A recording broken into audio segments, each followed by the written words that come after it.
Good morning, everyone. It's Mrs. Fletcher. I'm here in the Floral Lab, and I am learning a lot about our classroom and filming today. Mostly that there's all this light that streams in the morning, which I love when we're in school together. It's bright, it's open, we know we're going to do something hands-on a lot of days, and it's just a great place to be. Filming is a little more challenging here. Today I'm going to show you how to make a 1 and 3 flower bud vase. And so you may not see me all the time. I'm going to try to make it so that you can see the design and see what I'm doing, and I'll just talk you through it. So try to give you a little backdrop there with our lovely towel box, our paper towel box. And this is what we're working on. So this container is called a bud vase, and you really can use anything you want as a bud vase if it is the diameter is as big as your thumb. That's kind of the rule of thumb.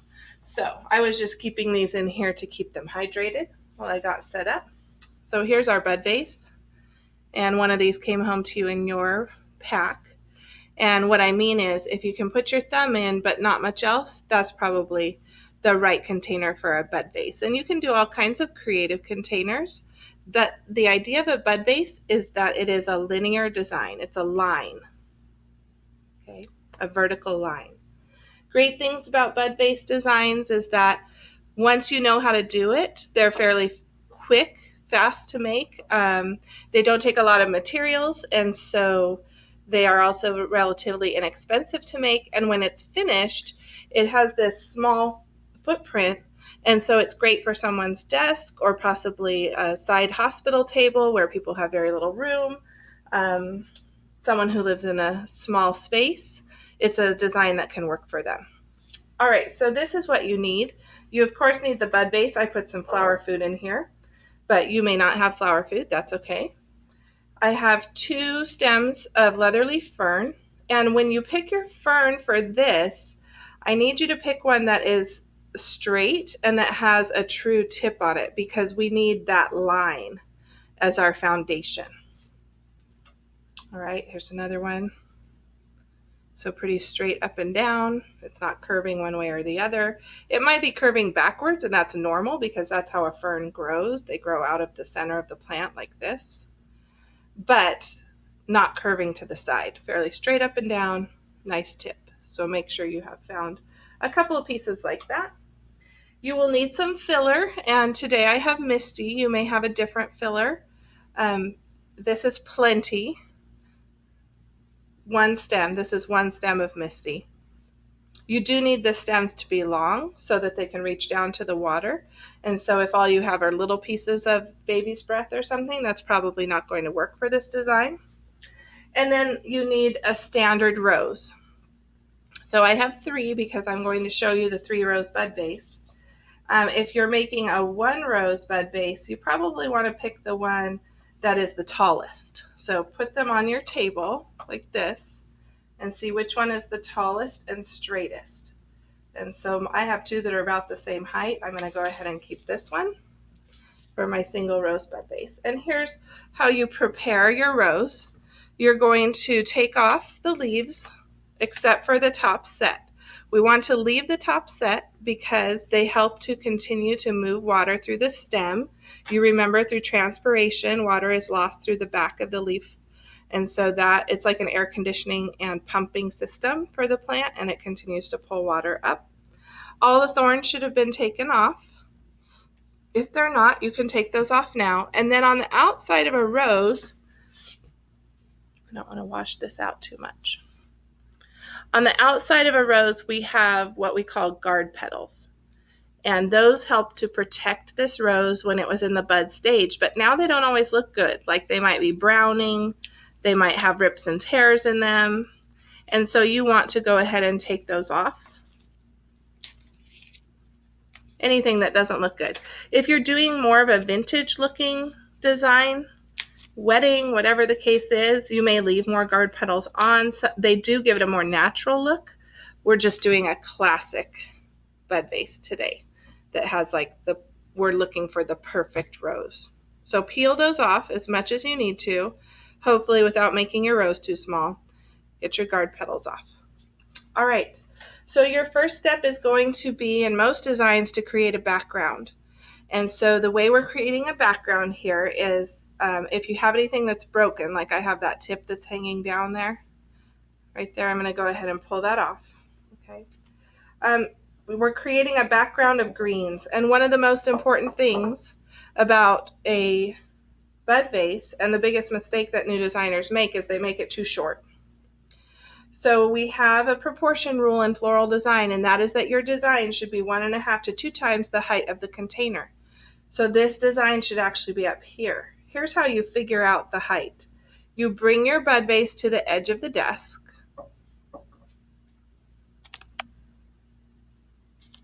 And we do this forever. This is not something that just rookies do. You'll see designers who've been designing for years do this because it's just a good measurement technique. Bring your bud vase to the side of your table. Hold up your green next to it so that the tip of the green is at the top of the container, right? So that length from the top of the container to the table, that's 1 times the height. That's the height of the bud vase. So now if I hold on with my fingers here on the bottom where the table meets the fern, and then I move my fingers up until they're at the top of the bud vase, this is 1 time the height of the container. This piece of fern is the height of the container. I would like to go a little taller. If I wanted to go 2 times, I would put my finger down here and I'd bring it all the way up here. But you can see my fern is a little too short for that because your stem should be at the bottom of the vase when you cut it. So this is 1 time the height. I'm going to actually use almost all of this stem and bring it up to about there. So then when I have this at the height I want, I'm going to put my fingers again at the table where the stem is. Okay. And then I know that's how much stem I need to cut off. When I go to put this in the vase, if these leaves were below the water line, if they were stuffed down in here in the vase because we had made it shorter, then I would take these bottom lateral leaves off. In this case, there's nothing below the water line here. There's nothing stuffed in the vase, so we're just fine. All right, so there's my first piece of fern, which is serving as the background. And it's going to move. That's the thing about vase designs. If you really want to have control of something, vase designs might be really frustrating for you because this is going to move around, obviously, until we put in more stuff. All right. And in your case, because we're just learning technique and practicing, I may not even have given you enough stuff in order to make that happen, to make it stand still eventually. In real life, we would. So again, I'm going to do some quality control. I have some broken leaves here, and I'm going to pull those off. And then the second one is easier because the second one is really just shadowing the first, but maybe not at exactly the same height. I'm going to drop it down a little bit to give it more depth, more of a 3D look. So I find the height where I want it to be. So I'm coming down about 2 inches, maybe 3, from my first green. So here's my second one in front of it. I'm going to put my finger here at the table where it's the right height, and then that's the amount I know I need to cut off. And then I'm going to put this right in front of it. All right. Now your greens may be doing the same thing mine are, which is, see how mine are really kicked back? They're really pushing the whole design backwards. So a little trick is you can take one of these, the shorter one, and put it back to back. And it's like 2 people sitting back to back. They support each other. These thick spines of the fern will help support each other. So see, that makes it stand more upright. And again, don't worry, it's kind of leaning. We're going to put more things in, and that will help to make it stay where we want it to. All right. This is another reason why it would be good if I had given you 3 of these, because then you could have 2 in the front, 1 in the back. All right, then I'm going to take some filler because I do need this to stand still. I need to put in some more stems essentially. And the purpose of filler is what the name says. I did that without talking to you. I just decided where I wanted the filler to go. Basically, I want filler to fill the whole design. So what you want to try to avoid is a layer of green, a layer of filler, and the rose. We don't want to end up with lines. That's not how nature looks. We want it to be a little more random. So I want some filler way up high. I want some filler down low. I want some in the middle. I want it all the way around. Okay. And so I'm just holding this up again against the table, and I'm looking at where I need to cut it on the bottom to get it the right height. And then I cut that off, and I'm going to stick this down in front of my fern. So your fern is the backdrop, and so it should always be the thing in the back. And then you're building forward from there with your filler and your greens. So I got a nice piece of filler coming up here on top. The reason I'm fussing with it, and you will have to fuss with yours too, is because we are trying to make it a straight line. And plants can be a little frustrating sometimes. They don't always want to stand exactly where we want them to. And it may not be totally straight when we're done. We're just going to try for that. All right, so here's my other piece of filler. By the way, if you're using Misty, all I'm doing is breaking off these branches. This whole stem by itself is way too much. It would overwhelm the design. So I'm breaking it down, and we do that all the time with our flowers. I'm breaking it down into smaller pieces that are more manageable. Again, if you have anything that's going to end up below the water line here, you're just going to pull that off and save those, because you're probably going to make a boutonniere or something else, and so then you have some short pieces. You need to cut everything before you put it in, even if it's the right height. So that's about the height I want it, but I have to make a fresh cut here so that it will continue to absorb water. If your stems are not in water, or you're not cutting your stems every time, you're cheating your customer, because water cannot be absorbed. You're really just selling them something that's going to dry out almost immediately, and that's not honest. And we want to be honest with our customers. I want this one to end up on this side, right? So I have one on this side, I have one straight up. I kind of want to get one on this side. I'm measuring, and I know how much to cut off. Anyway, you have to make sure everything's in water and everything is freshly cut, because that makes your designs last longer. So I'm fighting so much. This is just reality. It's not a perfect demonstration. I'm fighting so much with what I did with these greens. I had them back to back. I'm going to go ahead and turn this one back around and see if I can get this to stand up better in more of a line. Okay, there we go. All right, and then lastly, I have a little gap down here, so we're going to be really top heavy. And so I'm going to take one last piece, and I'm going to put this one, I'll break off all these side branches. I'm going to put it way down here on the bottom, so it's filling in this hole right here. Again, measure, hold it, cut it, so that you get it the right height. This is like lumber for those of you who have ever done a project with wood or even with metal. You know, this is the measure twice, cut once rule. It applies in floral design as well. If you cut something too short, you can't go back. It's like cutting your hair too short. And so that's why we take the time to actually measure and decide where we're going to cut. And you'll get faster and faster at that as time goes by. All right, so this is the star of the show, right? A customer didn't walk in and say, can I buy a bud vase of greens and filler? No, they wanted a rose bud vase. And this is about the height that we want this star of the show to be, right where it's ending up here. Because if we put it down here, you can see there's way too much green overpowering the top. If we put it way up there, we have all this empty space. So there's a happy medium here that's like the middle of the design.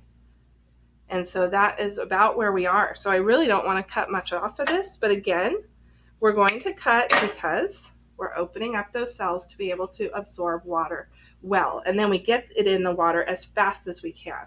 I should have said that earlier, that you don't want to cut your flowers and stand here and talk about it. You cut and place as fast as you can, so the air is not sucked up into that stem and then blocking, creating a blockage for the water. All right, so this is basically my finished bud vase, a single rose bud vase. We could add a bow to this once you learn how to do that, and we would put the bow here to kind of balance what we have on top. I am not happy with my greens because they are falling backwards, as you can see.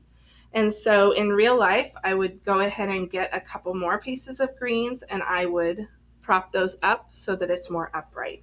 But like I said, we're just getting you technique today and getting you the idea of filler being randomly placed around, your star of the show in the middle, your greens as your background. Since we have 2 more roses, I'm going to quickly put those in. So a single rose bud vase may sell for $15 to $20 at a florist. And if you can upsell, that's like when you go to a drive-through, right? And they say, do you want fries with that? That's upselling. If you can upsell, then you can make more money. So why don't we sell a 3 rose bud vase? So when we make the 3 rose bud vase, we're going to make this triangle that I'm making out of the roses right now. So here's the top one, middle one, low one. Still trying to keep it somewhat in a line. So my low one, when I just looked at that, goes about there. You always want your flower to be facing towards the customer. So like this rose has a little bend to it. You don't want to bend it back. You want to bend it out towards the customer. And then this is going to be my middle one. When we place flowers, we want to leave some negative space between them so that they actually get shown off more. If you put your roses in touching each other, it just looks like one big blob of pink. If we separate them out and leave what we call negative space, which means there's nothing there, right? See where all that filler is? There's filler, but there's no major flower. If we leave that negative space, this rose makes a greater impact. So again, I want it to be a triangle. I want this one to be in the middle. So I'm measuring against my vase, holding my fingers at the bottom. So I know exactly what height I should be putting it. And then you'll see that as we get going here, it gets a little tougher to put things in the vase, which is positive because when this goes out for delivery, we don't want it flopping all over the place and changing the look that we originally put together. We want the look that we created to be the one that arrives at someone's home or their hospital room or wherever they are. All right, so I really like the placement of my 3 roses there. I'm very happy with that. Make sure you're seeing that right. All right, so here's our triangle. We work with a lot of triangles in floral design because they're very pleasing to the eye. I am not happy with how my greens are falling backwards, and so I will fix that. I'll put one behind it to support it. And I'm pretty happy with my filler that I have some here low on the bottom. I don't have any major gaps on either side, and I have some coming way up to the top of the design. And that's the linear design that we should end up with here. All right, so if you have 1 rose today or 1 flower, you can do this, of course, with carnations too. Then you could make a 1 flower bud vase, take a picture and turn it in. And if you do have 3 flowers, because you were given more in your pack today, then you could make a 1 flower and then add to it and make it a 3 flower. All right, I hope that makes sense. If you have questions, as always, email me, get in touch with me, send me pictures, and I will help you to get your bud vases all set. Have a good day.